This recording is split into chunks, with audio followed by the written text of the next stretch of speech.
ஓம் சாந்தி. எல்லோரும் குஷியாக இருக்கிறீங்களா?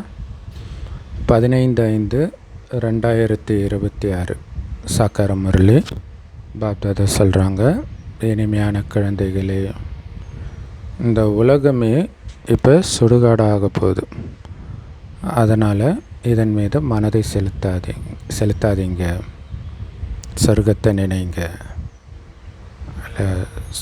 உலகமே சுடுகாடாக போகுது. சுடுகாட்டில் என்ன பண்ணுவாங்க? பணத்துக்கு நெருப்பு வைப்பாங்க. ஸோ அந்த மாதிரி அப்போ பணத்துக்கு நெருப்பு வைக்கும்போது யாராவது அதன் மீது பற்று வைப்பாங்களா? அதுக்காக தான் நெருப்பு வச்சுட்டு திரும்பி பார்க்காம போங்கன்னுவாங்க. ஸோ அந்த மாதிரி இப்போ நம்ம புத்தியினால் இந்த உலகத்துக்கு நெருப்பு வைக்கிறோம். அதை தான் ஆஞ்சநேயர் ராவண ராஜ்யத்துக்கு நெருப்பு வச்சதாக காட்டியிருப்பாங்க. ஸோ இங்கே நெருப்பு வைக்கிறதுன்னு என்ன அர்த்தம்? இறந்துருச்சு. புத்தியினால் அதை நினைக்கிறது இல்லைன்னு அர்த்தம். அதுதான் விஷயம். ஸோ அதனால் இறந்தவர்கள் மீது யாராவது மனதை செலுத்துவாங்களா? அதனால் ஏதாவது நன்மை இருக்குதா? அதனால் நீங்கள் இப்போ போக போகிற இடத்த நினைங்க, சொர்க்கத்தை நினைங்க. அப்போ தான் சந்தோஷமாக இருக்க முடியும் இல்லையா? இப்போ உக்ரைன்லேருந்து மக்களை துரத்துனாங்க. அவங்களாம் பக்கத்து நாடுகளுக்கு போயிட்டாங்க. இன்னும் உக்ரைனே நினச்சிட்டு இருந்தால் அவங்களால சந்தோஷமாக இருக்க முடியுமா? இத்தனைக்கும் அவங்களுடைய கணவன் உக்ரைனில் தான் இருக்காங்களா இறந்தாங்களான்னு தெரியாது தான். பட் அதை நினச்சிட்டு இருந்தால் இவங்க நிம்மதி போயிடுமே இல்லையா? உள்ளே இருக்கிற கணவன் அனுபவிக்கிற வலியை விட வெளியில் இருக்கிற மனைவி தான் அதிகமாக வலியை அனுபவிப்பாங்க நினச்சிட்டு இருந்தால். நினைக்கலைன்னா பிரச்சனை கிடையாது. கேள்வி: ஏழை குழந்தைகளாகிய உங்களை மாதிரி அதிர்ஷ்டசாலிகள் உலகத்தில் யாருமே கிடையாதுன்றார். நேற்று கூட சொன்னார் இல்லையா? இன்றைக்கி எல்லாத்தையும் இழந்த ஏழையாக இருக்கிற நீங்கள் இன்னும் சில வருடத்தில் தங்க மாட மாளிகையில் இருக்க போகிறீங்கன்னா எப்படி மெய்சில் இருக்கணும் இல்லையா? ஸோ அதுதான் இப்பயும் சொல்கிறார். ஏழை குழந்தைங்க தான் நீங்கள், ஆனால் உங்களை மாதிரி அதிர்ஷ்டசாலி உலகத்திலேயே கிடையாதுன்றார். பரதேசி தான் பாக்கியவான்ட்டு பைபிளில் கூட இருக்கும். ஏன்னா நீங்கள் தான் நேரடியாக பாபாவுடைய குழந்தையாகி இருக்கிறீங்க இல்லையா? வள்ளலுடைய குழந்தையாகி இருக்கிறீங்க. அது ரொம்ப முக்கியம் இல்லையா? உலகத்துக்கே வாரி கொடுப்பவருடைய குழந்தையாகவே ஆனீங்கன்னா அவருடைய சொத்துக்கே நீங்கள் தானே அதிபதி. நேரடி குழந்தைக்கு தானே அப்பாவுடைய சொத்து கிடைக்கும். ஸோ அதனால் சத்கதின்ற சொத்து, அதாவது சொர்க்கம் கிடைக்கிது. ஏழை குழந்தைங்க தான் இதை படிக்கிறாங்க, அதன்படி நடக்கிறாங்க. பணக்கார குழந்தைங்க ஒருவேளை கொஞ்சம் படித்தா கூட பாபாவுடைய நினைவு இருக்கிறது கஷ்டமாக இருக்கும். ஏன்? வீட்டில் அவ்வளோ சுகபோகமான வசதிகள் இருக்கும், என்டர்டெயின்மெண்ட்டுக்கு இருக்கும். அது எல்லாத்தையும் வாங்கி வச்சுட்டு அனுபவிக்கணும்ல. அதை அனுபவித்தாங்கன்னா அப்புறம் எங்கே பாபாவை நினைப்பாங்க?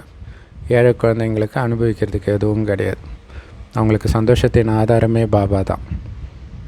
ஸோ அப்போ நினைக்க தான் அங்கே ஆஸ்தி வளருது.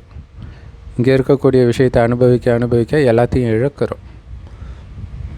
ஸோ அதனால் ஏழை குழந்தைங்களுக்கு கடைசியில் பாபாவுடைய நினைவை தவிர வேறு எந்த நினைவும் வராதுன்னு நேற்று வரதானம் விக்தேஷாரால் அதான் சொன்னார் இல்லையா? அப்படி இருக்கக்கூடிய குழந்தைங்களுக்கு தான் மனம் ஒரே சீராக இருக்கும்னார்.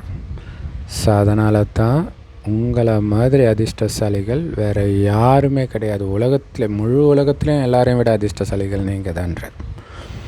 அதனால் பணக்காரங்களை பார்த்து பொறாமப்படுறது, அமெரிக்கா போன்ற பணக்கார நாட்டை பார்த்து பொறாமப்படுறதுலாம் தேவையில்லாத விஷயம். ஏன்னா அவங்க அழியக்கூடிய உலகத்தில் அதிபதியாக இருக்கிறாங்க. நாம் அழிவற்ற உலகத்தின் அதிபதியாக ஆகிட்டு இருக்கிறோம். ஸோ அப்போ நமக்கு எவ்வளவு போதை இருக்கணும்? பாடல்: மனதின் துணை உடைந்து போகக்கூடாது. ஓம் சாந்தி. குழந்தைங்களுக்கு சுயம் பாபாவே வந்து புரிய வைக்கிறார். ஸோ இந்த உலகம் வந்து சுடுகாடாக போகுதுன்னு நமக்கு தெரியும். அதனால் நமக்கு துணை பாபாவாக மட்டும்தான் இருக்கணும். நாளைக்கு சாக போகிறவனை துணையாக பிடிச்சா என்ன ஆகும்? யோசிச்சு பாருங்கள். அப்படி தான் இங்கே இருக்கக்கூடிய மனிதர்களை துணையாக்கிக்கிறது.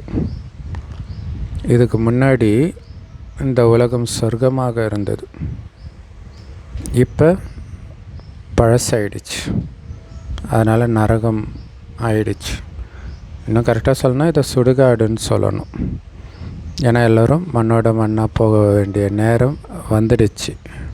ஸோ பழைய பொருளை மண்ணில் தூக்கி போட்டாங்கன்னா அது மண்ணோட மண்ணாக கலந்து போயிடும், மக்கி போயிடும்.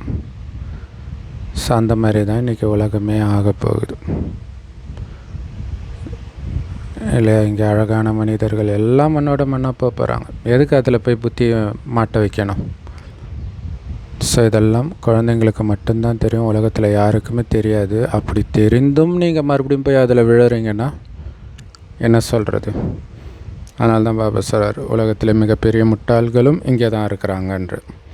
ஏன்னா இவ்வளோ பெரிய ரகசியம் தெரிந்தும் அங்கே தொடாத, அது நெருப்பு சுடுன்னு தெரிஞ்சும் போய் கை வைக்கிறீங்கன்னா முட்டாள் தானே. ஸோ சில வெளிநாட்டவர்களுக்கு அழியக்கூடிய நேரம் தெரியுது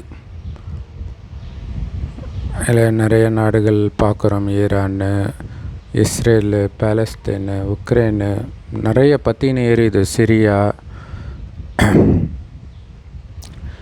ஸோ அவங்களுக்கு இந்த ஞானம் கிடைச்சதா தெரியல. ஆனால் உலகம் அழியக்கூடிய நேரன்றது மட்டும் அவங்களுக்கு நல்லாவே தெரியும். ஸோ அவங்களுக்கு நம்ம மனசால் சக்தி கொடுத்து இந்த ஞானத்தை முடிந்த அளவுக்கு எண்ணத்தின் மூலமாகவே கொடுக்கறதுக்கு முயற்சி பண்ணணும். இப்போ கொடுக்காம எப்போ கொடுப்போம்? அவங்க எல்லாம் இறந்த பிறகா? ஸோ அது எப்படி எண்ணத்தினாலே கொடுக்கறதுன்றதெல்லாம் 1970 முறையில் சூப்பராக அபிக்த முறையில் பாபா சொல்லிகிட்டு இருக்கிறார் இல்லையா? ஸோ அதுக்காக தான் வீண் விஷயமே மைண்டில் இருக்கக்கூடாதுன்றார். அப்போ தான் அந்த சக்தி வருன்றார். சொர்க்கத்தை ஸ்தாபனை செய்யறதுக்கு நம்ம தந்தை மறுபடியும் வந்திருக்கிறார் இல்லையா? சொர்க்கத்துக்கு அழைச்சிட்டு போகிறதுக்கு வந்திருக்கிறாரு. அவர் கையை பிடிச்சிட்டு சொர்க்கத்துக்கு போகிறதுக்கு பதிலாக இந்த சுடுகாட்டிலேயே மனசை வச்சுட்டு இருந்தீங்கன்னா உங்களுக்கு தானே நஷ்டம் இல்லையா? இதுக்கு நெருப்பு வச்சுட்டு என் கூட திரும்பி பார்க்காம வாங்கன்றார் இல்லை? இப்போவே இந்த கன்னிகாஸ்திரியெல்லாம் போகிறாங்க இல்லையா? ஸோ அவங்க ஒரு விதத்தில் அப்படி தானே, உயிரோடு இருந்துக்கிட்டே அந்த குடும்பத்தை விட்டுட்டு அப்படியே அங்கே போயிடுறாங்க. ஸோ எந்த கான்டாக்ட் இப்போ மேபி ஃபோன் இருக்கனால பேசுவாங்களோ என்னவோ தெரில. இதுக்கு முன்னாடிலாம் கிடையாது இல்லையா? வருஷத்துக்கு ஒரு தடவை என்னவோ போய் பார்ப்பாங்க. ஸோ நம்ம இயக்கத்துலேயுமே சரண்டர் பிரதர் சிஸ்டரும் அப்படி தான். இப்போ நீங்கள் எல்லையற்ற தந்தைக்கிட்ட இருந்து எல்லையற்ற சுகத்தின் ஆஸ்தியை முந்தைய கல்பம் மாதிரியே அடைஞ்சிட்டு இருக்கிறீங்க. ஸோ எப்படி அடையிறது? ஒவ்வொரு அடியிலும் மண்மனாபவன்ற நினைவிலே இருக்கணும். அதுதான் ஆஸ்தி அடையிறதுக்கான சாவி. மண்மனாபவ தான். மண்மனாபவனா ஒரு பாபாவை மட்டும் நினைக்கிறோம் ஆத்மோனரில் இருந்து. ஏன்னா பாபா நினைவில் இருந்தால் தான் சொர்க்கவாசி ஆக முடியும். இதே பாரத பூமி சொர்க்கமாக இருந்துச்சு. பாரதத்தை தவிர வேறு எந்த கண்டமும் சொர்க்கமாகிறது கிடையாது. ஸோ மற்றபடி இப்போவே சொர்க்கம் மாதிரி இருக்குதுன்னு சில நாடுகளை சொல்லுவாங்களே, அதெல்லாம் வெளிப்பகட்டு, ராவணனுடைய வெளிப்பகட்டுன்ற. இல்லை இன்றைக்கி சொர்க்கம் மாதிரி இருந்த துபாயெல்லாம் அப்படி சொல்லுவாங்க, சொர்க்கம் மாதிரி இருக்குதுன்ட்டு. பார்த்தா இந்த சண்டையில் ரொம்ப பயங்கரமாக பாதிக்கப்பட்டது. ஸோ அதான் இதெல்லாம் ராவணனுடைய வெளிப்பகட்டு, கொஞ்ச காலத்துக்கு தான். ஸோ இது ஒரு பொய்யான வெளிப்பாடு இருக்கிற மாதிரி காட்டும், ஆனால் உண்மை கிடையாது. அதேமாதிரி நிறைய பேர் அப்படியே சந்தோஷமாக இருக்கிற மாதிரி காட்டிக்குவாங்க. அதை பார்த்து நிறைய பேர் கல்யாணம் பண்ணுறவங்களாம் இருக்கிறாங்க. ஐயோ அவங்க கணவன் மனைவி எவ்வளோ ஜாலியாக போகிறாங்கன்னு. அவங்க வீட்டுக்கு போய் பார்த்தா தான் தெரியும் அவங்களுக்குள்ளே என்ன பிரச்சனை. அதுக்காக நான் வெளில வரும்போது சண்டை போட்டுன்னு இருப்பாங்க. ஸோ அதனால் இதெல்லாம் பொய்யான ஷோ. இதை பார்த்து மயங்காதீங்கன்றார்.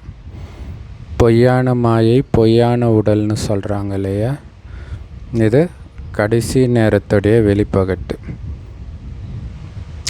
ஸோ இந்த வெளிப்பகட்டை பார்த்து இப்போவே சொர்க்கமாக தான் இருக்குது, இதுக்கு முன்னாடி தான் நரகமாக இருந்துச்சுன்னு நினைக்கிறாங்க இல்லை? அப்படி தானே நமக்கு வரலாறு புஸ்தகத்துலலாம் சொல்லுவாங்க. அப்போ மனிதர்கள் எவ்வளோ கஷ்டப்பட்டாங்க, இப்படி இருந்தாங்க, இப்போ பாருங்கள் எவ்வளோ நல்லா இருக்கிறோம் அப்படின்னு நினைக்கிறாங்க. பெரிய பெரிய கட்டிடங்களை கட்டுறாங்க, இதெல்லாம் இந்த 100 வருடத்தில் கட்டினது தான். அதே மாதிரி கரண்ட்டு, டெலிஃபோனு, ஏரோப்ளேனு இது எல்லாமே இந்த 100 வருஷத்துக்குள்ளே உருவானது தான். எவ்வளோ வெளிப்பகட்டு இருக்குது பாருங்கள். ஸோ அதனால் அவங்க சொர்க்கம் இங்கேயே இருக்குதுன்னு நினைக்கிறாங்க. பழைய டெல்லியில் என்ன இருந்தது, இப்போ புது டெல்லி எவ்வளோ அழகாக உருவாக்கி இருக்கிறாங்க. பேர் புது டெல்லின்னு வச்சுருக்கிறாங்க. ஆனால் வச்சுட்டு நிம்மதியாக இருக்கிறாங்களா? புது உலகம் ராமராஜ்யம் வேணும்னு சொல்கிறாங்க. சொர்க்கமாகணும்னு காந்திஜி கூட விரும்பினார்.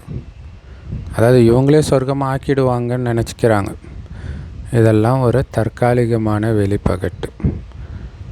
ஸோ எவ்வளோ பெரிய பெரிய கட்டிடம் உருவாக்குறாங்க. அதில் அந்த ஃபவுண்டெயின் எல்லாம் உருவாக்குவாங்க இல்லையா? இதுக்கு தான் செயற்கையான சொர்க்கம்னு சொல்லப்படுது. இதெல்லாம் அல்ப காலத்துக்கு தான். ஆனால் நமக்கு தெரியும் இது உண்மையிலே சொர்க்கம் கிடையாது. இதோடைய பேரே நரகம்னு.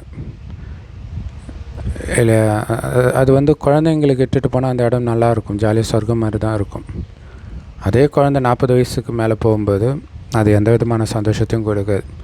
ஏன்னா இந்த உலகம் நரகன்றதை உணர்ந்துடும். இல்லை, அவ்வளோ துக்கம், வலி, வேதனை, துரோகம் எல்லாத்தையும் அனுபவிச்சிடும். ஸோ அதனால தான் இதெல்லாம் நரகத்தின் ஒரு வெளிப்பகட்டுன்றார். அல்ப காலத்துக்கான பகட்டு இது. இப்போ இது முடிஞ்சு போகிற நேரத்தில் இருக்குது. சாந்தி தாமத்தை நினைங்க அப்படின்னு குழந்தைங்களுக்கு பாபா இப்போ சொல்கிறார். எல்லா மனிதர்களுமே அமைதியை தேடிட்டு இருக்கிறாங்க. எங்கேருந்து அமைதி கிடைக்கும்? இல்லை, எங்கே அமைதி இருக்குது தேடுறாங்க இல்லையா? நிறைய பேர் இப்போ குறிப்பாக யூடியூப்லலாம் பார்க்க முடியுது இல்லையா? நாடாக சுற்றிக்கிட்டு இருப்பாங்க. அங்கே போய் கொரோனா டைமில் போய் மாட்டிக்கிறாங்க. சில நாடுகள் அவங்கள அரெஸ்ட் பண்ணுது. அங்கே பேட் எக்ஸ்பீரியன்ஸ் இருக்குது. இப்போ எப்படி அமைதி கிடைக்கும்? எங்கே இருக்குது அமைதி? ஸோ முழு உலகத்துலேயுமே இந்த கேள்வி இருக்குது, உலகத்தில் எப்படி அமைதி கிடைக்கும்ன்ட்டு. ஏன்னா அவங்களுக்கு ஆத்மாக்களாகி நம்மளுடைய வசிப்பிடமே அமைதி தாமம் தான், சாந்தி தாமம்னு தெரியாது. ஸோ அங்கே சாந்தி தாமத்தில் தான் நம்ம சாந்தமாக இருந்தோம். பிறகு இங்கே நாம் நடிக்கிறதுக்காக வரும். ஸோ அதுவும் குழந்தைகளாகிய நமக்கு தான் தெரியும். இப்போ நீங்கள் சாந்தி தாமம் வழியாக சுகதாமம் போகிறதுக்காக முயற்சி பண்ணிகிட்டு இருக்கிறீங்க. ஒவ்வொரு ஆத்மாவுடைய புத்தியிலையும் ஆத்மாக்களாகிய நாம் எல்லோருமே நம்முடைய வீடாகிய சாந்தி தாமத்துக்கு போகிறோம் அப்படின்னு இருக்குது. ஸோ நமக்கு மட்டும்தான் பாபா இந்த ரகசியத்தை சொல்கிறார். சொர்க்கத்துக்கு போயிட்டு இருக்கிறோம், சாந்தி தாமம் போயிட்டு வருவோம். ஸோ அதுக்காக முயற்சி பண்ணணும் இல்லையா? தூய்மையாகணும், தெய்வீக குணத்தை நிரப்பிக்கணும் அப்படின்னு முயற்சி பண்ணிகிட்டு இருக்கிறோம்.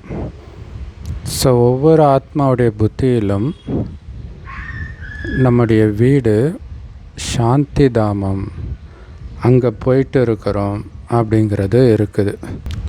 ஸோ ஏன்னா இங்கே அமைதி இருக்க முடியாது. இங்கே அமைதியை கொடுக்குற எல்லா விஷயமும் அதுக்கு பின்னாடியே துக்கம் ஒளிஞ்சிட்டு இருக்கும். இல்லை, சுகர் கோட்டிங் மாதிரி அமைதி கோட்டிங் தான்.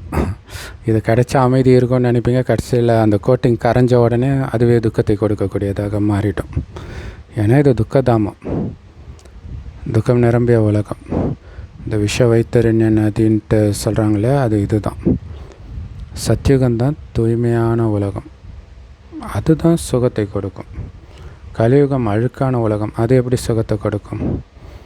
ஸோ இந்த விஷயங்களை எல்லாம் இப்போ தான் நீங்கள் புரிஞ்சுக்கிறீங்க. பாவம் உலகத்தில் இருக்கிறவங்களுக்கு எதுவுமே தெரியாது. எல்லையற்ற தந்தை நமக்கு சிருஷ்டி சக்கரத்துடைய முதல் இடை கடை பற்றிய ரகசியத்தை புரிய வைக்கிறார் அப்படின்னு நம்ம புத்தியில் இருக்குது. நேற்று என்ன நடந்துச்சு, இன்றைக்கி என்ன நடந்துகிட்டு இருக்குது, நாளைக்கு என்ன நடக்கும்னு தெரியும். ஸோ அதனால் நாளைய நோக்கி போயிட்டு இருக்கிறோம். அதனால் இன்றைய விஷயத்தை பற்றி கவலைப்படக்கூடாது. ஸோ அதே மாதிரி தர்மத்தை ஸ்தாபனை செய்கிறவங்க எப்படி தர்மத்தை ஸ்தாபனை பண்ணுறாங்கன்னு நமக்கு தெரியும். இன்றைக்கி இந்த சிருஷ்டியில் எத்தனை மனிதர்கள் இருக்கிறாங்க, எண்ணற்ற மனிதர்கள் இருக்கிறாங்க. பாரதத்திலே நிறைய பேர், நிறைய மக்கள் தொகை இருக்குது. ஆனால் பாரதம் சொர்க்கமாக இருந்த பொழுது நிறைய பேர் பணக்காரர்களாக இருந்தாங்க. மக்கள் தொகை கம்மியாக இருந்துச்சு, எல்லாருமே பணக்காரர்களாக இருந்தாங்க. வேறு எந்த தர்மமும் கிடையாது. ஸோ பாபா குழந்தைங்களுக்கு தினம் தினம் குஷிப்படுத்துகிறார் இல்லையா, புத்துணர்வு கொடுக்குறார். அந்த ஊக்கப்படுத்துறதுக்கு ஒருத்தர் தேவைன்ட்டு இப்போ விஜய்க்கு ஒரு ஜோசியர் ராதன் பண்டிட்ஜின்ட்டு அவர் தான் பின்புலமாக இருந்து கண்டிப்பாக முடியும், உங்களுக்கு நல்ல நேரம் இருக்குது, ஜெயிச்சிடுவீங்க அப்படி சொல்லி தான் எவ்வளோ பெரிய துக்கத்தை எல்லாம் தாண்டி இன்றைக்கி வெற்றி வாகை சூடி இருக்கிறார். அந்த மாதிரி இருந்தாலும் இது துக்கம் நிரம்பிய உலகம் இல்லை, இங்கே நமக்கு எதுவும் தேவை கிடையாது, சொர்க்கத்துக்கு போயிட்டு இருக்கிறோம். நிறைய தடை வரதான் செய்யும். ஆனால் தினம் தினம் பாபா நமக்கு மென்டராக இருந்து புத்துணர்வு கொடுத்துக்கிட்டே இருக்கிறார். கடவுள் கொடுக்கிறார், அதில் பொய்யே இருக்க வாய்ப்பே கிடையாது. ஸோ அதனால் அப்பாவையும் ஆஸ்தியையும் நினைவு பண்ணிக்கிட்டே இருங்க. ஸோ பாபா இன்னும் பெரிய கஷ்டம் கொடுக்குறாரு. அப்பாவையும் ஆஸ்தியையும் நினச்சிக்கிட்டே இருங்கன்றார், அவ்வளவுதான். பக்தி மார்க்கத்தில் கூட இதுதான் தொடர்ந்து வந்திருக்குது இல்லையா. பக்தி மார்க்கத்திலையும் கடவுளை நினச்சாங்க, சொர்க்கத்தையும் நினைக்கிறாங்க. ஆனால் ரெண்டுத்தை பற்றியுமே தெரியாது, பட் ஆனால் நினைக்கிறாங்க. சொர்க்கத்துக்கு போகணுன்றதுன்னு எல்லா மதத்துலையும் லட்சியமாக இருக்குது. பரமாத்மாவை நினைங்க அப்படின்னு விரலை மேலே காட்டுறாங்க, கடவுளை நினைங்க அப்படின்ட்டு, எல்லாம் ஒரு கையில் இருக்குது அப்படின்னுவாங்க. ஸோ பரமாத்மா அல்லது அல்லாஹ் எங்கே இருக்கிறாரு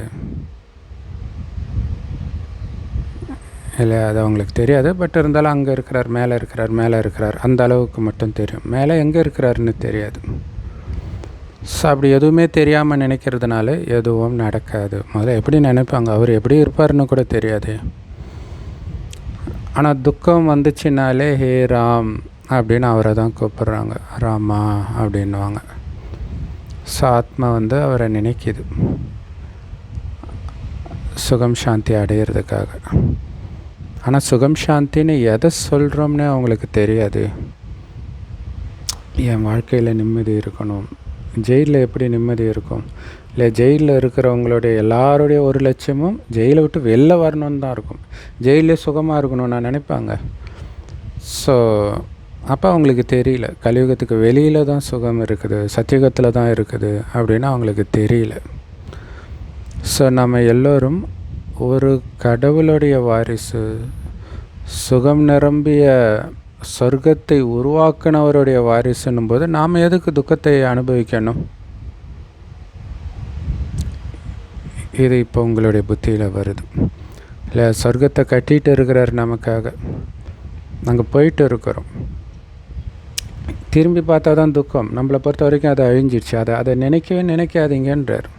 பார்த்தும் பார்க்காம கேட்டும் கேட்காம இருங்க. கலியுகத்தின் உறவுகள், அது லௌகீக உறவுகளாக இருக்கட்டும், அலௌகீக உறவுகளாக இருக்கட்டும். லௌகீக உறவுகள் இரும்பு சங்கிலின்னா, அலௌகீக உறவுகள் தங்கச்சங்கிலி. எல்லாமே சங்கிலி தான், உங்களை பிடிச்சி கட்டி போட்டுரும். நான் சொர்க்கத்துக்கு போயிட்டு இருக்கிறேன், அது மட்டும் தெளிவாக இருக்கணும். எதுலேயும் புத்தி இங்கே ஒட்டிக்கக்கூடாது. ஏன்னா ஒட்டிக்கிட்டாலே உங்களுக்கு துக்கம் வரும். உங்களுக்கு எல்லையற்ற தந்தைக்கிட்ட இருந்து எல்லையற்ற ஆஸ்தி கிடைக்கிது. ஸோ இது படத்தில் தெளிவாக இருக்குது. பகவான் தான் சொர்க்கத்தை ஸ்தாபனை செய்யக்கூடிய இறை தந்தை, சொர்க்கத்தின் இறை தந்தை. அவர் பாரதத்தில் தான் வரார். ஆனால் இதை யாருமே புரிஞ்சுக்கிறது கிடையாது. தேவதா தர்மத்துடைய ஸ்தாபனை கண்டிப்பாக இந்த சங்கமயுகத்தில் தான் நடக்குது. சத்தியுகத்தில் எப்படி நடக்கும்? சொர்க்கத்திலே வந்து சொர்க்கத்தை படிப்பார். ஸோ இது மற்ற தர்மத்தினருக்கு தெரியலை இல்லையா? அவங்க அப்படி தானே புரிஞ்சுக்கிட்டாங்க. சொர்க்கத்திலே வந்து சொர்க்கத்தை படைச்சாருன்ற மாதிரி புரிஞ்சுக்கிட்டாங்க. பாபா தான் ஞானம் நிரம்பியவர். அவர் தான் ஆதிசநாதன தேவி தேவதா தர்மம் எப்படி உருவாச்சுன்னு புரிய வைக்கிறார். ஏன்னா அந்த ஞானம் அவர்கிட்ட தான் இருக்குது. ஆனால் மனிதர்கள் சத்தியுகம்லாம் அதெல்லாம் வர்றதுக்கு இன்னும் பல லட்சம் வருஷம் இருக்குதுப்பா அப்படின்ட்டாங்க. சத்தியுகத்துடைய ஆயுளும் லட்சக்கணக்கான வருஷம்னு சொல்லிட்டாங்க.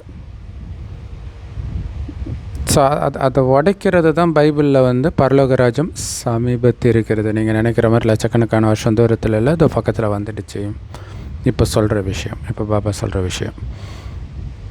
ஸோ குழந்தைங்க நீங்கள் இந்த படத்தை வச்சு தான் புரிய வைக்கணும். அப்போ தான் அவங்களுக்கு அந்த போதை வரும். ஏன்னா ஏற்கனவே அஞ்ஞான உறக்கத்தில் இருக்கிறாங்க. அந்த படத்தெல்லாம் பார்க்கும்போதாவது கொஞ்சம் இது அழகாக இருக்குது, இது என்ன சொல்கிறாங்க கேட்போம் அப்படின்ற எண்ணம் வரும் இல்லையா? பாரதத்தில் இந்த லக்ஷ்மி நாராயணனுடைய ராஜ்யம் இருந்தது. இவங்க எப்போ இந்த ராஜ்யத்தை அடைஞ்சாங்க, எப்படி ராஜ்யத்தை அடைஞ்சாங்க தெரியாது. ஆனால் இவங்க சத்தியுகத்துடைய அதிபதின்னு மட்டும் சொல்லிடுறாங்க. சத்தியுகத்தில் வாழ்ந்தாங்க அப்படின்னு மட்டும் சொல்லிடுறாங்க. எப்படி அவங்களுக்கு அந்த ராஜ்யம் கிடச்சிது அதை பற்றிலாம் அவங்களுக்கு கவலை கிடையாது. அவங்க முன்னாடி போய் பிச்சை எடுக்கிறாங்க. தாயே எனக்கு இதை கொடு அதை கொடுன்ட்டு இல்லையா? பக்தி மார்க்கம்னாலே பிச்சை எடுக்கிறது தான். உள்ளே போய் கோயிலில் சாமி முன்னாடி பிச்சை எடுத்துகிட்டு வராங்க, வெளியில் பிச்சைக்காரங்க பிச்சை எடுக்கிறாங்க. அது யாரோ ஒருத்தவங்க சொன்னாங்க, ரெண்டுத்துக்கும் என்ன வித்தியாசம்? வெளில பிச்சை எடுக்கிறான், நீ உள்ளே போய் பிச்சை எடுக்கிறன்னுவாங்க. ஸோ அதனால் அல்ப காலத்துக்கு ஏதோ கொஞ்சம் கிடைக்கிது. ஸோ ஏதாவது தான புண்ணியம் பண்ணுறாங்க அப்படின்னா அவங்களுக்கு அல்ப காலத்துக்கு பலன் கிடைக்கிது. ஸோ பஞ்சாயத்து தலைவராக ஒருத்தர் ஆகிறாருன்னு வச்சுக்கோங்களாம். ஒரு ஏழை பஞ்சாயத்து தலைவராகிட்டால் எவ்வளோ குஷி இருக்கும்? அப்போ பணக்கார தலைவனுக்கு எவ்வளோ குஷி இருக்கும்? ஏழைக்கே எவ்வளோ குஷி இருக்குன்னா பணக்கார தலைவனுக்கு எவ்வளோ குஷி இருக்கும்? ஸோ இங்கே பணக்கார தலைவன்றது சொர்க்கம் இல்லை, நாராயணன் சொல்கிறார்.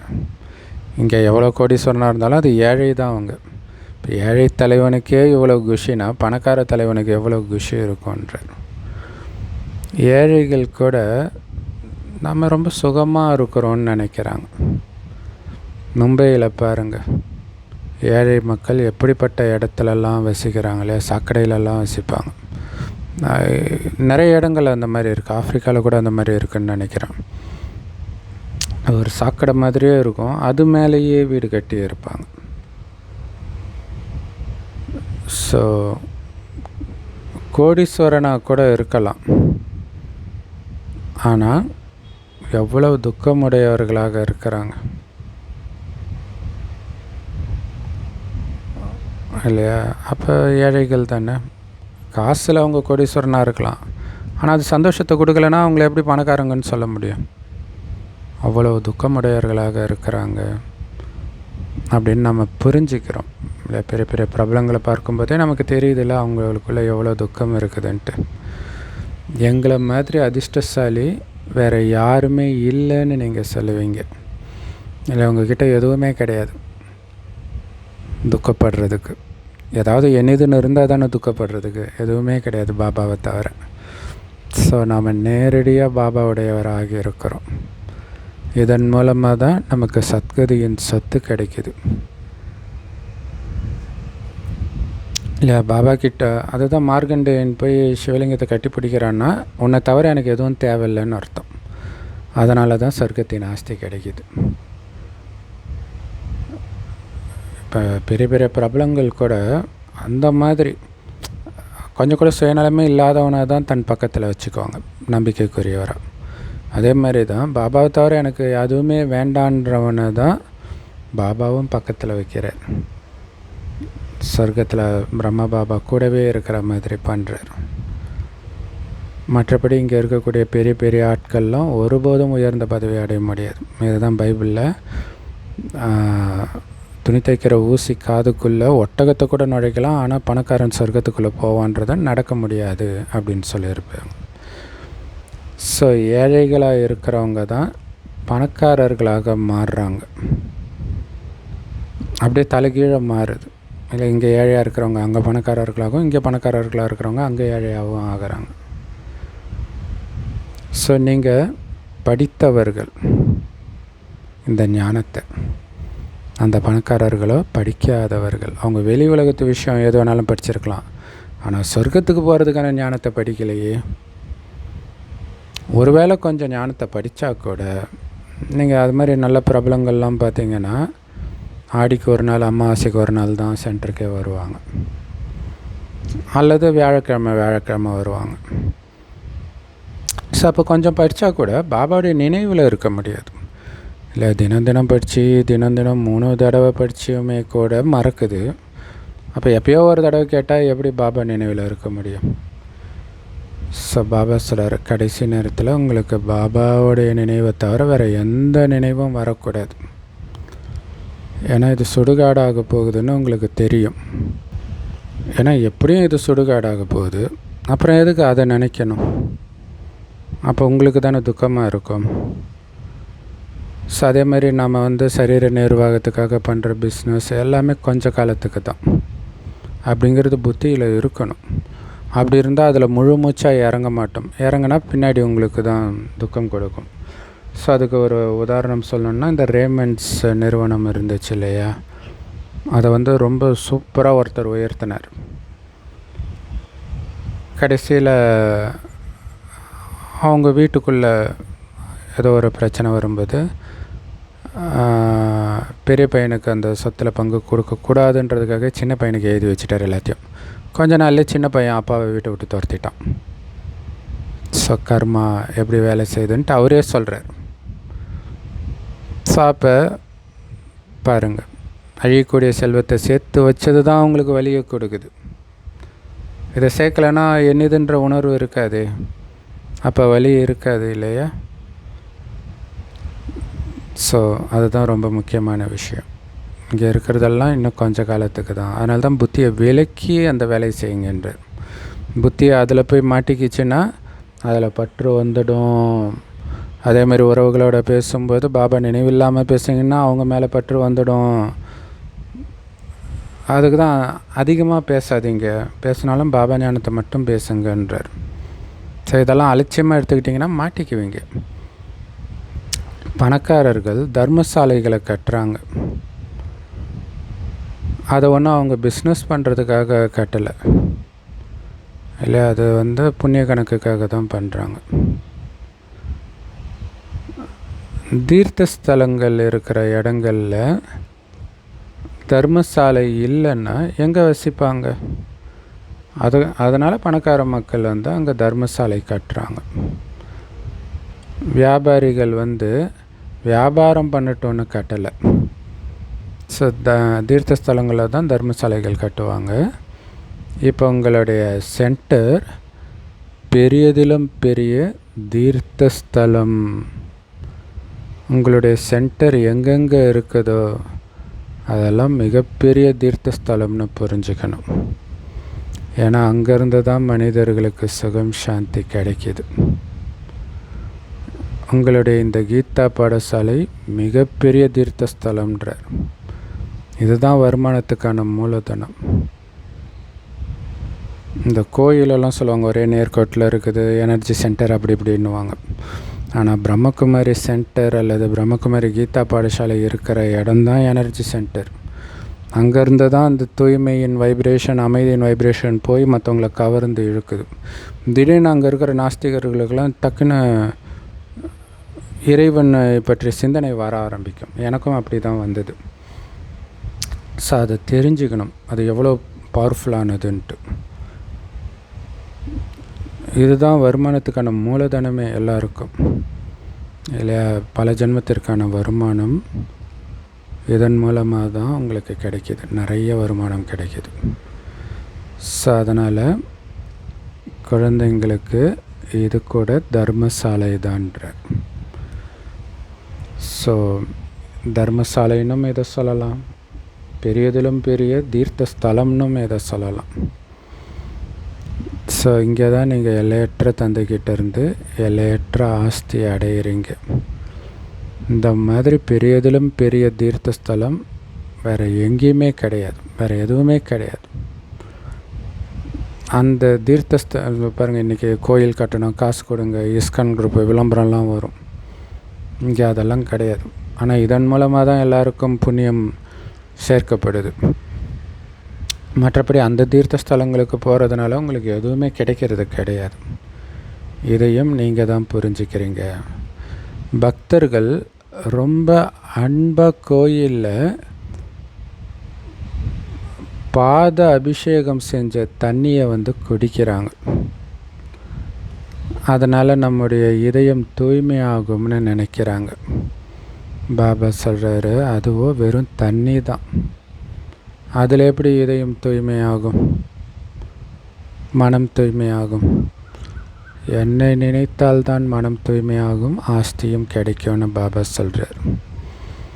ஸோ இப்போ எல்லையற்ற தந்தைக்கிட்ட இருந்து உங்களுக்கு அழிவற்ற ஞான ரத்தினங்கள்ன்ற பொக்கிஷம் கிடைக்கிது. இல்லை, எல்லையற்ற தந்தைக்கிட்ட இருந்து தான் அழிவற்ற ஞான ரத்தினங்கள் கிடைக்கிது. இதுதான் பின்னாடி ஸ்தூல ரத்தினங்களாக மாறுது. மனிதர்கள் சங்கரர்கிட்ட போகிறாங்க வணங்குறதுக்கு. ஏன்னா சங்கரர் தான் பார்வதிக்கு கதையை சொன்னார், அவர் தான் அமர்நாத் அப்படின்னு நினைக்கிறாங்க. ஆனால் அங்கே போய் எங்களுடைய பையையும் நிரப்புங்கன்னு சொல்கிறாங்க. ஆனால் நீங்கள் சிவபாபா கிட்டேருந்து அழிவற்ற ஞான ரத்தினங்கள்னால் உங்களுடைய பையை நிரப்பிக்கிறீங்க. மற்றபடி அமர்நாத்தின்னா ஒரே ஒருத்தருக்கு மட்டும் உட்காந்து கதையை சொல்லுவார், அமர கதையை. கண்டிப்பாக நிறைய பேர் இருந்திருப்பாங்கல்ல. ஸோ அதுவும் மரண உலகத்தில் தான் இருப்பாங்க. ஏன்னா இது மரணத்தை வெல்வதற்கான கதை மரண உலகத்தில் தானே சொல்லுவாங்க. அங்கே தானே மரணம் பற்றிய பயம் இருக்கும். சூக்ஷ்ம உலகத்தில் கதை சொல்கிறதுக்கான அவசியம் கிடையாது. ஏன்னா மரணத்தை வென்று அங்கே போகிறாங்க. அங்கே எதுக்கு அந்த கதை வேணும்? சொர்க்கத்துலேயும் அவசியம் கிடையாது. மனிதர்கள் பல தீர்த்த ஸ்தலங்களை உருவாக்கி இருக்கிறாங்க. ஸோ அங்கே நிறைய சாது சன்னியாசிகள் மகாத்மாக்கள்லாம் போகிறாங்க. அமர்நாத்துக்கு லட்சக்கணக்கான மனிதர்கள் போகிறாங்க. கும்பமேளாவில் கங்கா ஸ்நானம் பண்ணுறதுக்காக நிறைய பேர் போகிறாங்க. ஏன்னா அங்கே போய் குளிச்சிட்டோன்னா தூய்மை ஆகிடுவோன்னு நினைக்கிறாங்க. உண்மையான கும்பமேளாவே இது தான், பாபாவோடு சந்திக்கிறது தான். மற்றபடி அந்த ஸ்தூலமான கும்பமேளாவுக்கு பல ஜென்மமாக நீங்கள் போயிட்டு வந்துட்டு தான் இருக்கிறீங்க. இதனால் யாரும் தன்னுடைய வீடாகிய பரந்தாமத்துக்கு திரும்பி போகலையே. ஆத்ம தூய்மையானால் தான் போக முடியும். நீங்கள் அழுக்கானதுனால தான் உங்களுடைய சிறகுகள் உடைக்கப்பட்டிருக்குது, போக முடியல பரந்தாமத்துக்கு. ஸோ இப்போ ஆத்மாவுக்கு சிறகுகள் கிடைக்கிது யோகத்தின் மூலமாக.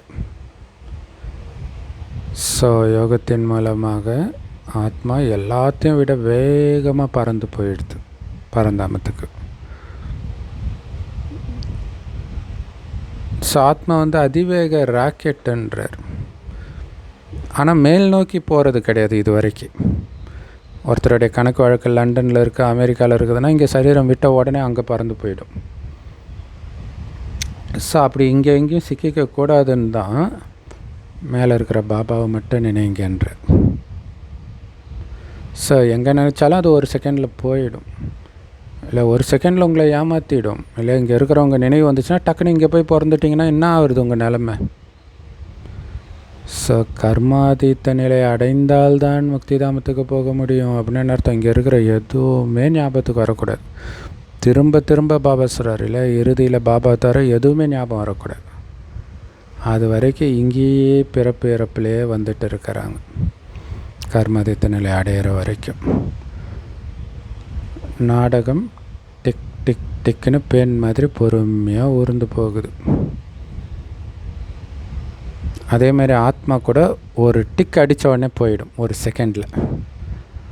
ஏன்னா அந்த மாதிரி வேகமான பொருள் அல்லது வேகமான ராக்கெட் உலகத்தில் எதுவுமே கிடையாது இல்லையா. அந்த ஆத்மாவுக்கு அந்த ராக்கெட்டுக்கு வந்து எரிபொருள் எந்த அளவுக்கு நிரப்புறமோ அதை வச்சு போகும். இங்கே எரிபொருளே இங்கே இருக்கிற எல்லாத்தையும் கழட்டி விட்டால் போயிடும். எதுவுமே நினைவு இருக்கக்கூடாது.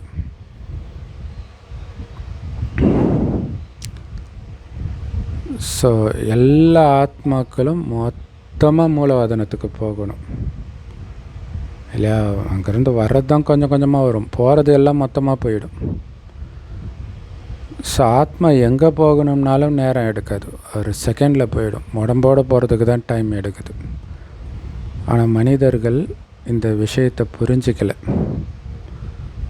புது உலகத்தில் கண்டிப்பாக கொஞ்சம் ஆத்மாக்கள் தான் இருப்பாங்க. ஸோ மனிதர்களுக்கு இதை தெரியாத காரணத்தினால்தான் கலியுகத்தின் விஷயத்திலே மூழ்கி கிடக்கிறாங்க.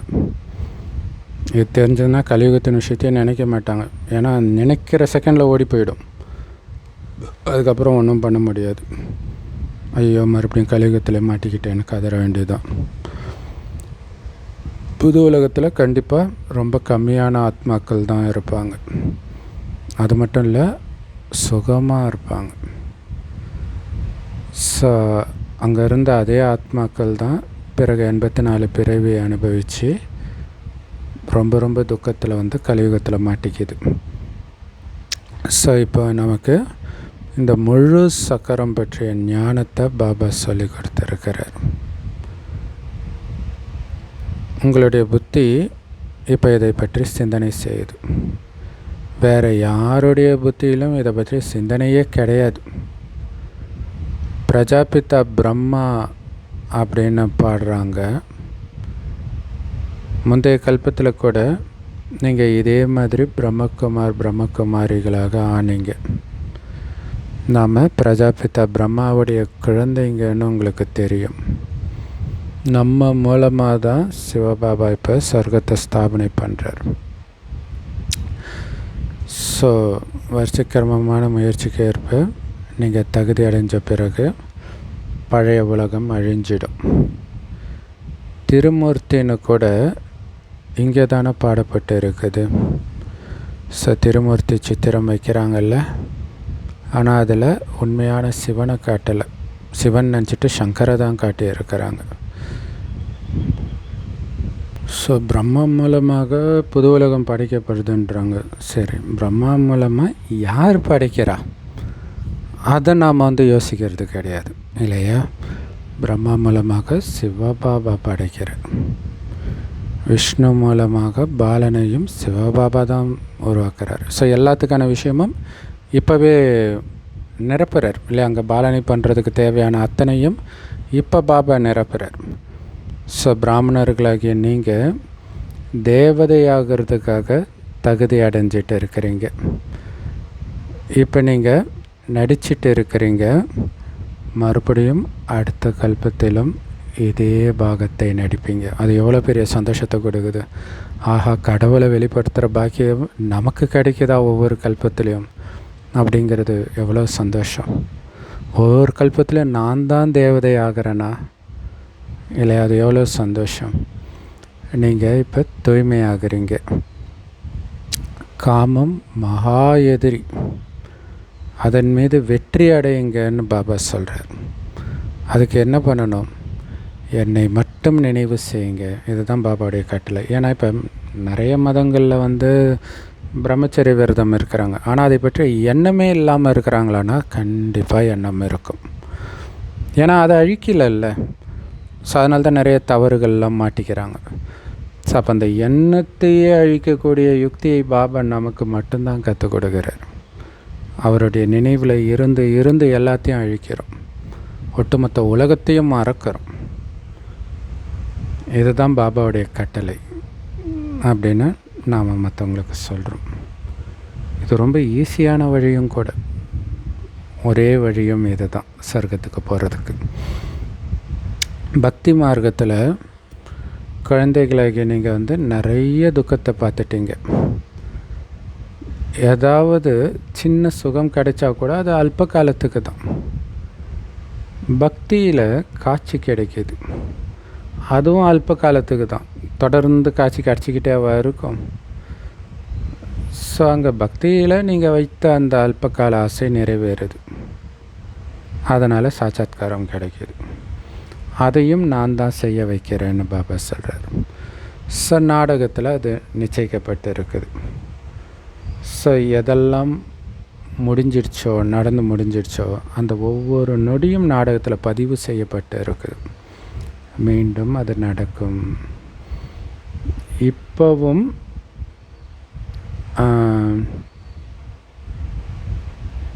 ஸோ இப்போ அது புதுசாக ரெக்கார்ட் ஆகலை. ஏற்கனவே உருவாக்கப்பட்ட அனாதியான நாடகம் இது இல்லை. இப்போ புதுசாக நீங்கள் உருவாக்கலை, ஏற்கனவே அது உருவானது தான்ற. ஸோ அதுதான் நமக்கு இன்னும் சந்தோஷத்தை கொடுக்கும். ஐயோ வேறு மாதிரி போயிடுமோ, இல்லை, ஏற்கனவே ரெக்கார்ட் ஆனது தான் நடக்குது.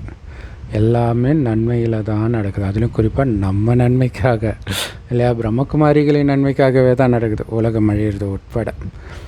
ஸோ எத்தனை நடிகர்கள் இருக்கிறாங்களோ எல்லாருடைய நடிப்பும் அழிவற்றதாக இருக்குது. ஆத்மா எப்படி அழிவற்றதோ அதோடைய நடிப்பும் அழிவற்றது. அதை அழிக்கிறதுக்கு நம்ம முயற்சி பண்ணி நம்ம ஏன் நேரத்தை வீணாக்கணும்? நம்ம ஆத்மாவில் இருக்கிற பாவத்தை அழித்தா போதும். மற்றபடி யாரும் மோட்சம்னு சொல்லப்படுற அந்த பிறவா நிலை அடையவே முடியாது. இது தெரியாமல் சன்னியாசிகள் நாங்கள் ஜோதியோட ஜோதியாக கலந்துருவோம், இனிமேல்ட்டு பிறக்கவே மாட்டோம், இப்படிலாம் சொல்லிட்டு இருக்கிறாங்க. ஸோ அப்போ எப்படி அழிவற்ற ஆத்மான்னு சொல்ல முடியும்? ஆத்மா வெட்ட முடியாது, எரிக்க முடியாது, நினைக்க முடியாதுன்னு கீதையில் சொன்னது தப்பாயிடுமே அப்போ, இல்லையா? ஸோ அப்படியெல்லாம் ஜோதியோட ஜோதியெல்லாம் ஆத்மா கலந்தால் அது அழிஞ்சிடும்னு அர்த்தம். ஆத்மா சின்ன புள்ளியாக இருக்குது. அந்த சின்ன புள்ளியில் 84 பிறவிகளின் நடிப்பு நிச்சயிக்கப்பட்டிருக்குது. அதாவது 5000 வருஷத்தின் நடிப்பு நிச்சயிக்கப்பட்டிருக்குது. இது எவ்வளோ பெரிய ஆச்சரியம்! இந்த சக்கரம் சுற்றிக்கிட்டே இருக்குது. ஸோ யார் முதல்ல நடிக்கிறதுக்காக வந்தாங்களோ இந்த சக்கரத்தில், அவங்க தான் 84 பிறவி எடுப்பாங்க. எல்லாரும் எடுத்துட முடியாது. ஸோ இந்த ஞானம் உங்களை தவிர வேறு யாருடைய புத்தியிலும் கிடையாது. ஸோ நமக்கு இதை கொடுத்தவர் ஞானக்கடலான அந்த ஒரே ஒரு சிவத்தந்தை தான். அந்த தந்தைக்கிட்ட இருந்து தான் இந்த ஞானத்தை அடைந்து அதன் மூலமாக நம்ம சொத்தை அடைஞ்சிட்டு இருக்கிறோம். அதன் மூலமாகத்தான் பாபா நம்மளை அழுக்கிலிருந்து தூய்மையாக்குறார், ஞானத்தின் மூலமாக, அந்த ஞானத்தை தாரணை பண்ணுறதன் மூலமாக. ஸோ தூய்மை ஆகிறதுனால தான் சுகம் மற்றும் அமைதியின் ஆஸ்தியை பாபா நமக்கு கொடுக்கிறார். சத்தியுகத்தில் துக்கம் அசாந்தியுடைய பேரே இருக்காது. நீண்ட ஆயுள் கொண்டவர் ஆகுங்க, செல்வந்தர் ஆகுங்கன்றத துறவர மார்க்கத்தை சார்ந்தவர்கள் இந்த ஆசீர்வாதம் கொடுக்கவே முடியாது. அவங்க எல்லாத்தையும் விட்டுட்டு வான்னு சொல்லுவாங்க. சீக்கிரமாக நம்ம சாகணுன்றது தான் அவங்க லட்சியம். அப்போ அவங்க எப்படி நீண்ட ஆயுள் கொண்டவர் ஆகுங்க, பணக்காரர் ஆகுங்கன்னு சொல்ல முடியும்? அது உண்மையில் பெரிய காமெடி இல்லை. எல்லாத்தையும் இழந்து இருக்கிறவங்க கிட்ட போய் என்னை பணக்காரனாக ஆக்குங்க அப்படின்னு போய் ஆசீர்வாதம் கேட்குறாங்கன்னா என்ன அர்த்தம்? ஸோ குழந்தைகளாகிய உங்களுக்கு பாபா கிட்டேருந்து சொத்து கிடைக்கிது. ஆக்சுவலாக ஒரு பெண் விதவை ஆகிட்டாலே அந்த பெண்ணை சுபமான நிகழ்ச்சிகளுக்கு கூப்பிட மாட்டாங்க. அப்படி இருக்கும்போது எல்லாத்தையும் இழந்திருக்கிற சாது சன்னியாசிக்கிட்ட போய் ஆசீர்வாதம் எதிர்பார்க்குறது எவ்வளோ பெரிய அறியாமை இல்லையா? ஸோ நமக்கு நேரடியாக பாபா கிட்டேருந்து இப்போ ஆஸ்தி கிடைக்கிது. சத்தியுகம் திரேத்தாயுகம் தான் அந்த ஆஸ்தி, சுகதாமம் அது. சுகமே சுகம்தான் திரும்புகிற பக்கமெல்லாம். அப்படி சுகமாக இருந்த அந்த தேவதைகள் பிறகு எப்படி துக்கத்தை அடையிறாங்க? 84 பிறவி எடுத்து தம பிரதானமாகி துக்கத்தை அடையிறாங்கன்னு யாருக்கும் தெரியாது. அப்படி தூய்மையாக இருந்தவங்க எப்படி வாம மார்க்கத்தில் போகிறாங்க? அதோடைய அடையாளங்கள் கோயில் சித்திரங்களில் தேவதைகள் விகாரத்தில் ஈடுபடுற மாதிரி ஜெகநாத்புரி போன்ற கோயிலில் இருக்குது. இல்லை விகாரத்தில் இருப்பாங்க, அப்போ கிரீடம்லாம் அணிஞ்சிருப்பாங்க. இல்லை தேவதைகளே விகாரத்தில் ஈடுபடுற மாதிரி காட்டியிருக்கோம். அதோடைய உண்மையான அர்த்தம் தேவதைகள் ஈடுபடல, தேவதை ஆத்மா பிற்காலத்தில் விகாரத்தில் காமத்தில் விழுந்து அனைத்தையும் இழக்கிறாங்கன்னு அர்த்தம். ஸோ அது மாதிரி நிறைய சித்திரங்களை உருவாக்கி இருக்கிறாங்க. ஸோ அதனால் அவங்களுடைய சிலையை கூட கருப்பாக வச்சுருக்கிறாங்க. தேவதைகள் வாம மார்க்கத்தில், ஸோ வடநாட்டிலாம் ரொம்ப கருப்பாக இருக்கும் கிருஷ்ணர் ராதையுடைய சிலைகள்லாம் கூட. தேவதைகள் வாம மார்க்கத்தில் போனதுனால கடைசியில் முற்றிலும் கருப்பாகிட்டாங்க அப்படின்னு இதிலிருந்து தெளிவாகுது. ஆனால் எவ்வளோ அழகாக இருந்துச்சு இந்த பாரதம். பிறகு நாடகப்படி அது தம பிரதானமாக ஆகித்தான் தீரணும். இப்போ சங்கமேகத்தில் உங்களுக்கு இந்த ஞானம் இருக்குது. பாபா ஞானம் நிரம்பியவர் இல்லையா? ஸோ அவர் சங்கமேகத்தில் வந்து நமக்குள்ள ஞானத்தை நிரப்புகிறார். ஸோ அந்த ஒருத்தர் தான் நமக்கு அப்பாவாகவும் டீச்சராகவும் குருவாகவும் இந்த மூணுமாகவும் இருக்கிறார். ஸோ சிவபாபா நமக்கு சொல்லி கொடுக்குறாருன்றது எப்போவுமே உங்கள் புத்தியில் இருக்கணும். அது இருந்தாலே உங்களுக்கு எல்லையற்ற சந்தோஷம் இருக்குன்றார். அதை மறக்கிறதுனால தான் சந்தோஷம் போயிடுதுன்றார். அதுவும் எல்லையற்ற படிப்பு சொல்லி கொடுக்குறார். இதன் மூலமாகத்தான் நீங்கள் ஞானம் நிரம்பியவர் ஆகிறீங்க, நாலேஜ் ஃபுல் ஆகிறீங்க, எல்லாத்தையும் தெரிஞ்சுக்கிறீங்க. ஆனால் பாவம் அஞ்ஞானி மனிதர்கள் கடவுளை எங்கும் நிறைந்தவர் சர்வவியாபின்னு சொல்லிட்டாங்க. அப்புறம் எப்படி கடவுள் வந்து சொல்லி கொடுக்குறாருன்னா நம்புவாங்க? ஆனால் அவர் பதித்த பாவனர்னு நாம் சொல்கிறோம்.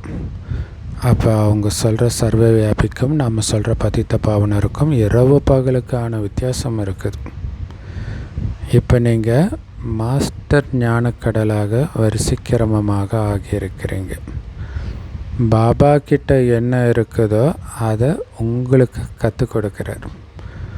நீங்கள் பாபாவை நினைக்கிறதன் மூலமாக 21 பிறவிக்கு சொத்து கிடைக்கிது அப்படின்னு எல்லோருக்கும் சொல்கிறீங்க. ஸோ அற்புதமான முரளி கொடுத்த அன்பான தாய் தந்தை பாப்தாதாவுக்கு அன்பு நினைவுகள் மற்றும் காலை வணக்கம்.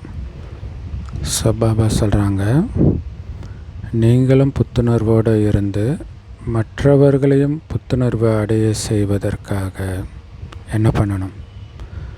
அப்பா மற்றும் ஆஸ்தி மட்டும்தான் உங்கள் நினைவில் இருக்கணும்.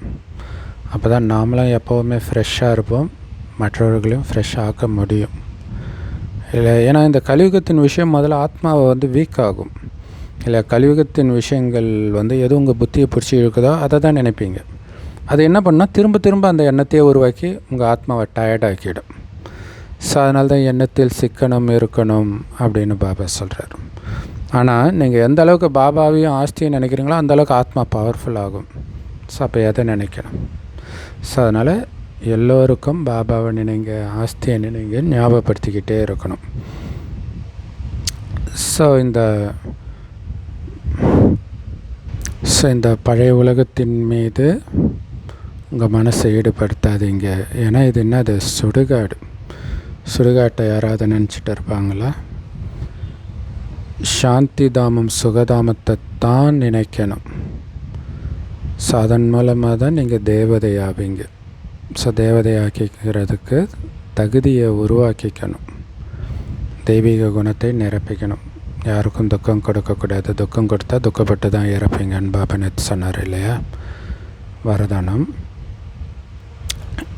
ஈஸ்வரிய அத்தாரிட்டி மூலம் சங்கல்பம் அல்லது புத்தியை கூட உங்கள் கட்டளைப்படி நடத்தக்கூடிய மாஸ்டர் சர்வசக்திவான் ஆகுங்கள். அதுக்கு விளக்கம், எப்படி ஸ்தூல கை ஸ்தூல காலை நீங்கள் எங்கே போகணும்னு நினைக்கிறீங்களோ அல்லது என்ன பண்ணணும்னு நினைக்கிறீங்களோ அது மாதிரி பண்ண முடியுது இல்லையா? கையை இப்படி அசைக்கணும்னு நினச்சா அசைக்க முடியுது. இந்த கையை வச்சு இந்த காரியம் பண்ணணுன்னா பண்ண முடியுது. அதே மாதிரி உங்களுடைய சங்கல்பம் எண்ணம் கூட எங்கே ஈடுபடுத்தணும்னு விரும்புகிறீங்களோ அங்கே ஈடுபடுத்தணும். இல்லை கை காரியம் செஞ்சுக்கிட்டு இருந்தாலும் புத்தி பரந்தாமத்திலே இருக்கணும்னா அங்கேயே இருக்கணும். இங்கே எதிர உங்கள் அம்மா இறந்துருந்தாலும் நீங்கள் சொர்க்கத்தில் உங்கள் புத்தியை இருக்கணும்னு நினச்சிங்கன்னா அங்கேயே இருக்கணும். அப்போ தான் புத்தி தெளிவாகவும் இருக்கும். இங்கே இருக்கக்கூடிய விஷயத்தில் போச்சுன்னா புத்தி குழப்பம் அடைஞ்சிடும். அப்போ அதை எடுக்கிற முடிவும் தவறாகத்தான் இருக்கும். ஸோ அப்படி நீங்கள் நினச்ச இடத்துல உங்கள் புத்தியை ஈடுபடுத்துறதுக்கு பேர் தான் ஈஸ்வரி அத்தாரிட்டி அப்படின்னு பாபா சொல்கிறார். ஸோ பேசுகிறது நமக்கு ரொம்ப ஈஸியாக இருக்குது இல்லையா? அதே மாதிரி பேச்சை கடந்த நிலைக்கு போகிறதும் உங்களுக்கு அவ்வளோ ஈஸியாக இருக்கணுன்றார். இல்லை அதாவது ஒருத்தர் ஏதாவது ஒன்று சொல்லும்போது திருப்பி டக்குன்னு பேசுகிறீங்கல்ல, உங்களுக்கு நெருக்கமானவர் பேசும்போது, அப்படிப்பட்டவர் பேசும்போது கூட அப்படியே அமைதியாக இருக்க முடியணும். ரொம்ப ஈஸியாக இருக்கணும் இல்லையா? நம்ம யாரெல்லாம் பேசுனாங்கன்னா நம்ம டக்கு டக்குன்னு பதில் சொல்லுவோமோ அவங்கக்கிட்ட அவங்க பேசினாலும் நீங்கள் அமைதியாக இருக்கிற பயிற்சி பண்ணுங்கள். இந்த பயிற்சி மூலமாகத்தான் நீங்கள் பிறருக்கு சாட்சாத்காரம் காட்டக்கூடிய சாட்சாத்கார மூர்த்தி ஆவீங்கன்றார். சூப்பர் இல்லையா? சத்தத்தை கடந்த நிலை ரொம்ப முக்கியமானது. ஸோ அதனால் இப்போ இந்த பயிற்சியை இயல்பானதாகவும் நிரந்தரமானதாகவும் ஆக்குங்க. என்ன பயிற்சி? மனதை முழுக்க முழுக்க உங்கள் கட்டுப்பாட்டில் வச்சுக்கிற பயிற்சி, பேச்சை கடந்து சத்தத்தை கடந்த நிலையில் இருக்கக்கூடிய பயிற்சி ஈஸியாக ஆக்கிடுங்க. நிரந்தரமாக சகஜமாக இருக்கணும். அப்போ தான் நீங்கள் மாஸ்டர் சர்வசக்திவான் அப்படின்னு சொல்ல முடியுன்றார். சம பவர்ஃபுல்லான வர்தனம் ஸ்லோகன். சுயஸ்திதி சக்திசாலியாக இருந்தால் அதுக்கு முன்னாடி பரிஸ்திதிலாம் ஒன்றுமே கிடையாதுன்றார். பரிஸ்திதின்னு என்ன அர்த்தம்? பிரச்சனைகள், சூழ்நிலைகள் இல்லையா? மனம் ஆடாமல் அசையாமல் அமைதியாகவே இருக்கும்போது சுற்றி இருக்கிற பிரச்சனை ஒன்றுமே தாக்கத்தை ஏற்படுத்தாதுன்றார். அந்தளவுக்கு சக்திசாலியாக ஆக்கிக்கணும். ஸோ அதுக்கு அப்பா ஆஸ்தி அதை தவிர வேறு எந்த எண்ணமும் இருக்கக்கூடாது. எதையும் பார்த்தும் பார்க்காமல் இருக்கணும். அவ்யக்த இஷாரா, சதா ஆடாத அசையாத ஒரே சமநிலையின் ஸ்திதியை அனுபவம் செய்யுங்க.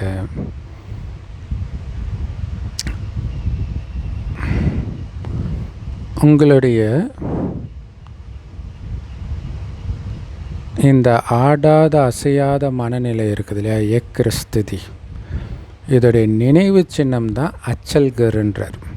அச்சல்கர் அப்படின்னா ஆடாத அசையாத வீடுன்னு அர்த்தம். இல்லை என்ன புயல் வந்தாலும் அந்த வீடு மட்டும் அசையாது, இடியாது, அந்த அர்த்தம். அந்த மாதிரி உங்கள் மனம் இருக்கணுன்றார். என்ன ஆனாலும் மனம் கொஞ்சம் கூட ஆடாமல் அசையாமல் இருக்கணும். இப்போ சங்கர் அமர்நாத்ன்னு நினைக்கிறேன், பயங்கரமாக வெள்ளம் வந்தது. அந்த டைம் ஒரு பெரிய சங்கர் சிலை இருக்குது. அப்படியே அந்த சங்கர் சிலையே ஒரு ஆற்றுக்கு நடுவில் இருக்கிற மாதிரி இருக்குது. அவ்வளோ வெள்ளம் கழுத்து வரைக்கும் போகுது. அங்கே இருக்கிற பில்டிங்கு கோயிலெல்லாம் கூட அடிச்சிட்டு போகுது. ஆனால் அந்த சிலை அப்படியே இருக்குது. நம்மளுடைய மனநிலை அப்படி இருக்கணும் இல்லையா? அந்த சங்கர் சிலையை பார்க்குறதுக்கு அப்படி தானே இருக்கும். யோகத்தின் மொத்த உருவமாக இருக்கும். பாப்தாதா எப்படி ஏக்கரஸாக இருக்கிறார் இல்லையா? ஒரே சீரான மனநிலையில் தான் இருக்கார். என்ன பிரச்சனை வந்தாலும் அவர் புலம்புனது கிடையாது. முகத்தில் ஒரு சின்ன வாட்டம் வந்தது கிடையாதான் பிரம்ம பாபா முகத்தில். அதே மாதிரி குழந்தைகளும் என்ன பிரச்சனை இருந்தாலும் முகத்தில் சின்ன வாட்டம் கூட இருக்கக்கூடாது. ஏக்கரஸாக இருக்கணும். ஒரே சீரான அமைதியான ஆனந்தமான மனநிலையில் தான் இருக்கணும் எப்போவுமே. அது எப்போ சாத்தியம்? ஒரே ஒருவரின் ரசனையில் இருக்கும் பொழுது தான் அந்த ஏக்கரஸ் நிலையில் இருப்பீங்க இல்லை? ஒரு பாபாவுடைய நினைவின் ஆனந்தத்தில் மூழ்கி இருக்கும் பொழுது தான் அந்த ஒரே சீரான மனநிலையில் இருக்க முடியும். இருக்கிறதுலையே ஏன் அப்படின்ற கேள்வி இருக்குதுல்ல, அதோடைய அடையாளம் தான் கொஸ்டின் மார்க். அதுதான் எல்லாத்தையும் விட கோணலாக இருக்குது. கேள்வியே வரக்கூடாது, ஏன் எதுக்குன்ற கேள்வியே வரக்கூடாது. அந்த சத்தம் நீங்கி நாடகம்னு முற்றுப்புள்ளி வச்சிடுங்க. நாடகத்தில் பதிவாயிருக்குது, அவ்வளோதான். இதில் தான் இயக்கிற ஸ்திதியில் உங்களால் நிலச்சிருக்க முடியும். அந்த நாடகம்ன்ற ஞானம் ஆழமாக பதிஞ்சிருச்சுன்னா எதுக்கும் ஆடாமல் இருப்பீங்க. யார் மேலேயும் குற்றம் சொல்ல மாட்டீங்க. நாடகத்தில் அவங்களுடைய நடிப்பு இது, அவ்வளோதான். அப்போ தான் உங்களால் ஒரே சீரான மனநிலையில் நிலச்சிருக்க முடியும்.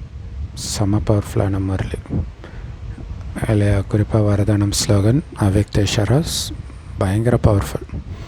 ஸோ முக்கியமான பாயிண்ட்ஸ் அவசியம் எடுத்து வச்சு அதை அடிக்கடி பார்த்துக்கிட்டே இருங்க. அது ரொம்ப முக்கியமான விஷயம். ஓம் சாந்தி. I love you Bapdada. Thank you Bapdada. குஷியாக இருங்க, குளிர்ச்சியாக இருங்க.